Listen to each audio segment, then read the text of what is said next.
Chapter 1, Divine Intervention. Wednesday, December 27th, 2023, 11:38 a.m. Here I am, sitting at the dining room table contemplating my move again. This time, I'm covered in notes spread all across the table glass. One note entitled, "What Will Bring You Joy?"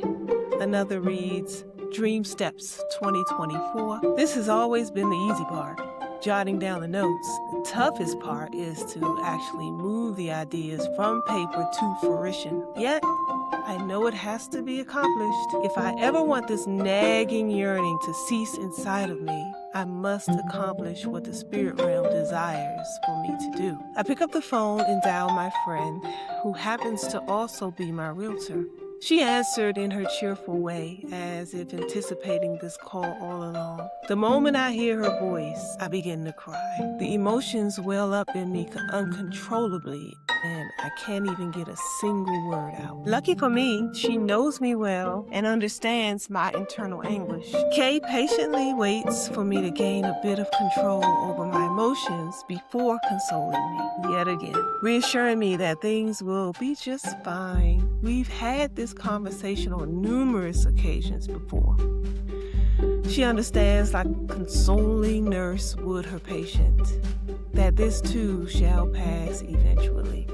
She helps set my mind at ease by suggesting that I just be patient with myself and map out my plan on paper. Give myself some time before reaching out to my new landlord on a boutique space that I've placed a deposit on hold for about 2 weeks ago. I did it right before leaving to go on a cruise with my family to the Caribbean. Now I've returned home after 9 days away, feeling unfulfilled and drained, feeling estranged even from my own friends and family. I feel like I no longer fit in here, like I've outgrown the mold of space that I'm currently in. I'm so over America. After the overt racism I experienced on the cruise liner, I'm completely over this place. I glance over and read the first step again on my notes, the one entitled, "What Will Bring You Joy?" Step 1, living in sunny Africa. This has been my desire ever since stepping foot on Tanzanian soil for the first time, October 2021. I cannot shake the desire. I'll wake up with the thought in the morning, and I go to bed with it at night. The thought is haunting me. I know no other way out of this cycle of emotional disturbance other than to just give into it. So here I am, more sure than ever this time that yes, I will move to Africa. I'm still not certain how it will all manifest itself. When will it all occur? What awaits me on the other side? I just know that the longer I prolong the inevitable, the heavier the nagging in my spirit gets. The fear of doing this alone is palpable. It's what has kept me stagnant for more than 2 years now. The fear of charting this course alone. I can't wait for another soul to join me though, because it may never occur. Therefore, I must continue to push forward despite my fears. It's a heavy, heavy burden in my soul though. Everywhere I look these days, I'm in search of a sign. My ears are perked in close attention to everything I hear. I'm in constant anticipation for the messages from the other side. My spirit number, which is 144, follows me everywhere I go. I'm comforted in knowing that at least I'm being watched over. All throughout the day, every time I check the clock, in some way or form it's reading 144.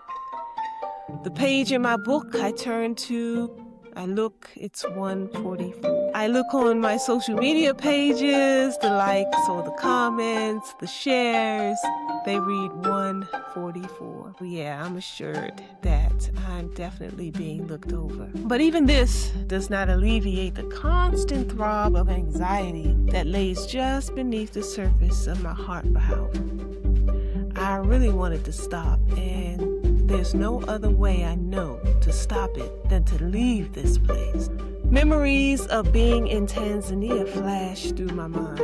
It's such a magical place to me. I've never felt so alive than when I'm there. I love the simplicity of it all. No one rushing you along all the time, pressuring you to do this or do that, or angry at you for not being just like them. I am so tired of having a million things to do and never enough time to accomplish not even half of them. The stress of maintaining the American way of life is a burden, and I'm just sick of carrying it. Not only that, but there's also this looming sense of doom, always hovering in the background.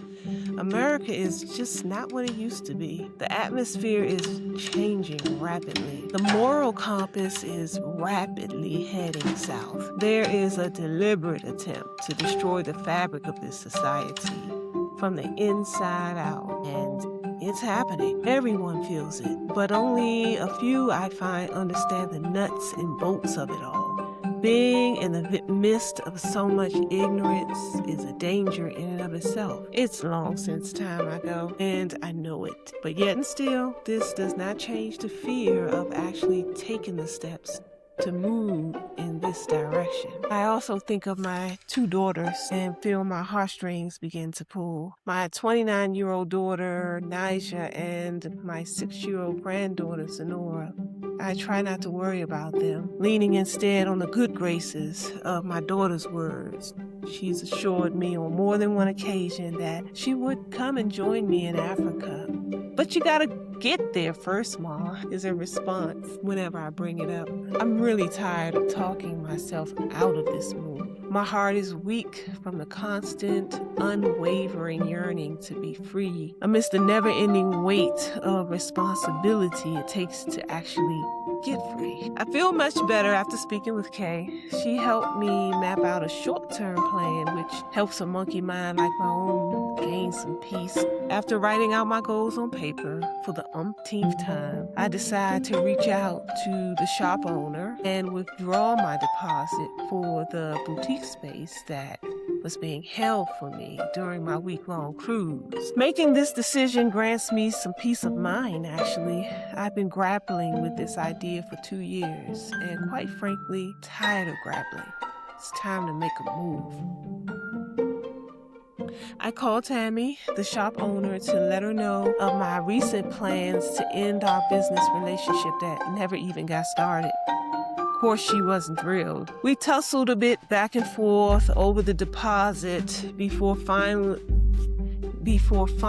settling on what I can only deem as fair. She kept a small portion and I retrieved the rest. After securing the cash and having time to reflect on my current life, I can honestly say that I feel a little bit sense of relief. I feel as if many of my day-to-day burdens I'll soon be free from. So this brings me a peace of mind that I wasn't quite expecting. I was under the impression that I would be even more burdened about accepting my move away from everything I know. Yet, surprisingly, the opposite is true. I made a conscious decision to keep my mouth closed this time and not go babbling all over the place about my decision. The last time I was in this space, I made the mistake of telling everyone who would listen that I was moving to Africa. I told so many people that I had strangers coming up on the streets to me saying, "Hey, I heard you were moving to Africa. When you leaving?" After publicly announcing all over the place that I was leaving, and that was 2 years ago. And yeah, here I am, still here. I feel like the girl who cried wolf. So this time, I learned I didn't even share the news with my own mother. My plan is to get the house on the market first, receive an offer too good to refuse, settle on the home, and then I'll feel more confident in my own self to break the news to everyone else. Besides, what I don't want is another situation where my family tries to talk me out of it. I just don't need that type of opposition right now. I already have 1,000 different emotions to sift through as it stands. So, yep, I've decided to move more silently this time. I have more free time than ever before these days as I sit here and contemplate what I will do being as I'm now jobless. And if things go as planned, soon to be homeless as well. Despite all this, I'm left with a sense of calmness that can't be easily described. I'm looking forward to what the next chapter of my life has to